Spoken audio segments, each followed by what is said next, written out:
problem.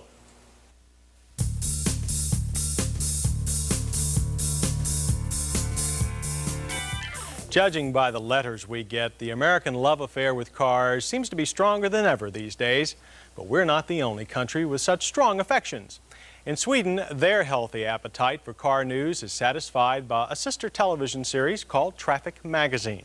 From time to time, we thought we'd bring you some of the more unusual features produced by the Traffic Magazine staff, beginning this week. What we're about to see is a rare look at the automotive world inside the Soviet Union and the latest in Russian cars.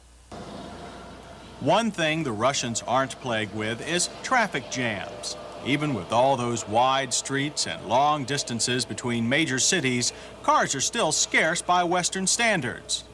There are only about 9 million cars in the USSR, compared to about 123 million in the U.S. That works out to 2 people per car here and about 29 per car over there. You still see a lot more people walking than driving, since it can take up to 8 years to buy a car, even if you can afford one.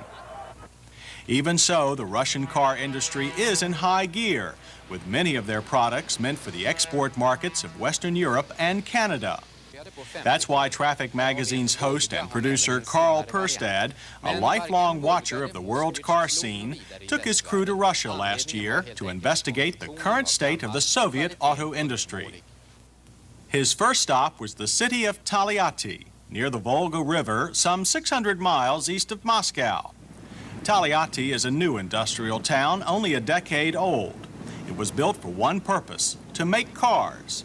This huge factory complex has just about everything necessary for that process.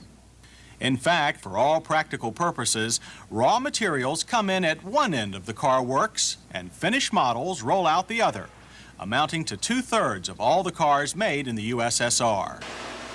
With some 60,000 workers per shift, 40% of those women, practically everybody in Taliati works for the plant. And the assembly line looks pretty much like the ones in Detroit, Tokyo, or Stuttgart. It's clean, bright, and highly automated. Take a closer look at these machines, and you see that much of the automaking equipment comes not from the Soviet bloc, but from West Germany, Sweden, Japan, naturally, and from Italy. In fact, the entire complex was designed for the Soviets by Italy's giant Fiat. A Fiat, by any other name here, is called a Lada, but it owes its basic design to the venerable Fiat 124 sedan. In the past, Russian cars exported to the West were dismissed as cheap curiosities. Sturdy, maybe, but poorly assembled. Well, selling cars in the West now brings in hard currency for the Russians, so their cars now have to be of high enough quality to appeal to people of all ideologies. There are several versions of the Lada 4-door sedans and station wagons, produced at the rate of 4,000 every 24 hours. To ensure quality, every engine is run for 15 minutes before installation, and each completed car gets a 3-mile test run before it's shipped out. With a variety of 4-cylinder engines from 1.2 to 1.6 liters, the Fiat lookalikes of the last 10 years are now being revamped. More up-to-date body styles include the latest in flush-mounted rectangular headlights. In Canada, these European lights are replaced with units made by that bastion of imperialism, General Motors. Complete with a high level of interior trim and a 3-year warranty, a Canadian Lada undercuts most of its competition.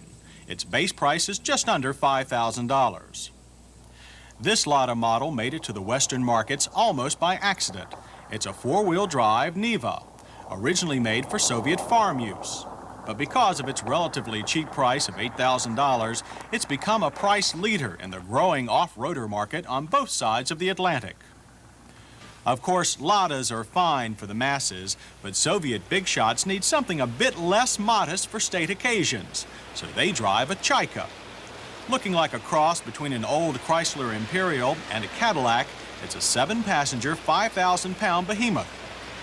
This monster is reserved strictly for Russian use. In fact, this was the first time a foreign crew had ever been allowed a close look at one. Carl's short drive told him that despite fairly modern looks, the Chaika's solid rear axle and leaf-type springs do only an adequate job on Russia's many potholed and unpaved roads.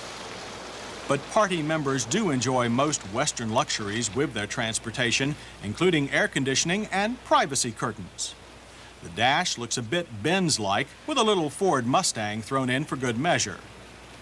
With a huge 6.5-liter engine and 210 horsepower, the rear-drive Chaika is an imposing automobile. And if you see one on the streets, you know somebody important is inside. But for tomorrow's export market, the Russians are hard at work on a rash of new models, including a new front-drive four-door sedan for the home market. There's even a hatchback model being added for vital Western European and Canadian export buyers.